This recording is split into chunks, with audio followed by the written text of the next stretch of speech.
hour away from first pitch of the American League Division Series. It is the Seattle Mariners versus the Houston Astros, and this will be Seattle's biggest playoff test yet. For some perspective, I am joined now by King 5 News anchor and sports fanatic Steve Bunin. Thank you so much for being here. Thank you for having me. What a great time to be a Mariners fan. Seriously, and you've been a lifelong Mariners fan, have you not? Yeah, born and raised. I was a bat boy for the team when I was a teenager. I've watched a few of the ups and all the Oh, you did bring this around. Of course we did. Can we talk about the whitewash pants for a little bit? The Brian Bosworth t-shirt, yes, me on the left, Harold Boz. Reynolds on the right. Later worked with him at ESPN. That was a long time ago. I love it, though. A lot of the hair is gone, but the smile's the same. Do you still have the pants, though? That's what I really want to know. I should have. You really love this team. Yeah. This is your team.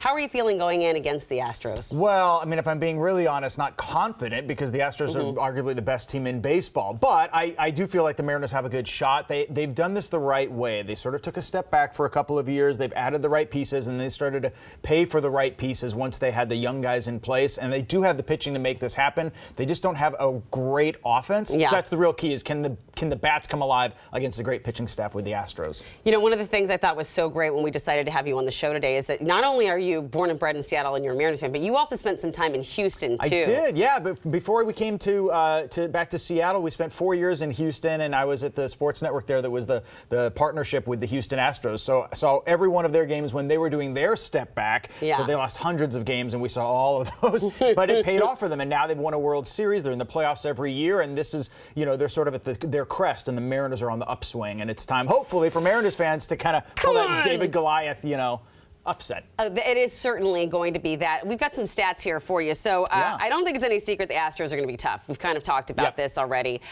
So why don't we talk about some of these things? Yeah, look, that 105 wins. I mean, that's not the Mariners' record of 116 back in the day, but that's pretty darn good. Justin Verlander, the likely Cy Young Award winner, the best pitcher arguably in baseball.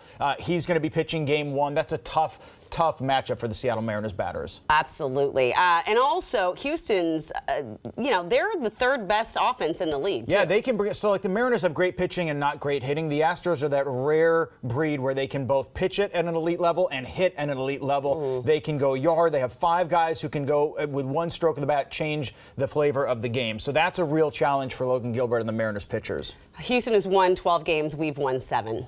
Yeah, when they go head-to-head, and that's actually the best the Mariners have done in quite some time. This is just this season how Seattle's done against Houston. They've lost, I think, 80% of their games over the last 4 years in Houston. So you got games 1 and 2 at Minute Maid Park. It's going to be an uphill battle, no question about it, for the Mariners. As tough as Toronto was, to get past Houston is a different kind of challenge. There is something to be said about momentum, though, right? Yeah, and the Mariners have that after first of all, dominate Game 1 against the Toronto Blue Jays, and then Game 2, the historic comeback. We haven't seen anything like that in decades in Major League Baseball. So the team's feeling great about itself. You go in, and sometimes when you're young, you think about us back in Arkansas, you don't know any better when you're 22. Not that all the players are that age, but they have a little bit of that. The Astros have been there. They've got the experience. The Mariners are kind of like, no one's expecting anything of us. Let's go do it. And the Mariners are so hot right now. They've been playing. Houston has not been playing. Right. Houston's had a little bit of that rust factor. They've been sitting around watching. That said, they've also had a chance to line up their rotation and get their pitchers ready to go in the order that they want. With the Mariners, there's a little bit of question mark there. But yeah, the Mariners have played more recently. Maybe that gives them a tiny bit of an edge in Game 1. How do you feel about the pitching standoff today? I don't feel optimistic about Game 1 as much as I do Game 2. And I love Logan Gilbert. This is a guy who's got the long hair. Yeah. Every time he throws, he's like spinning around. He's a great guy, one of these young guys to watch. But for me, Game 2 with the Mariners, presuming they have Luis Castillo in Game 2, that's where they have the edge. You just want to take one of the games in Houston in this best of 5. Then you're coming back to Seattle with 2 of the remaining 3 here on our home turf.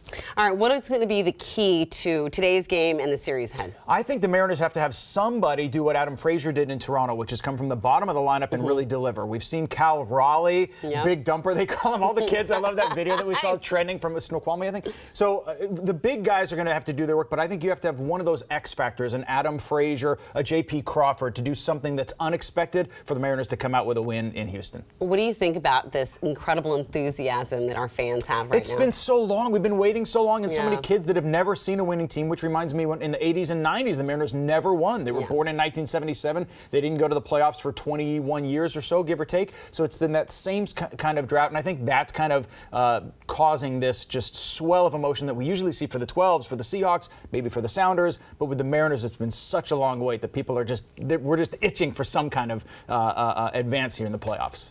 Who do you think is going to be the standout today?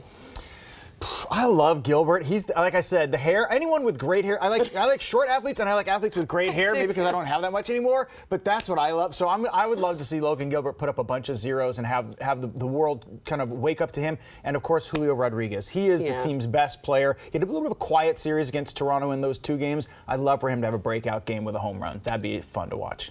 I love it. The whole nation. The whole nation is watching this guy right now. And we've got our blue and green. We're got ready. My blue and green socks. He's got his Mariners socks on. Got the shoelaces as well. Let's go, Ems. I love it. What is it like? Do you explain to your daughters the significance of what's happening right now? Yeah, of course, she's 13. She has no, she kind of doesn't care, but she's excited. I mean, she cares. She doesn't care about the 21 years. That doesn't resonate with her.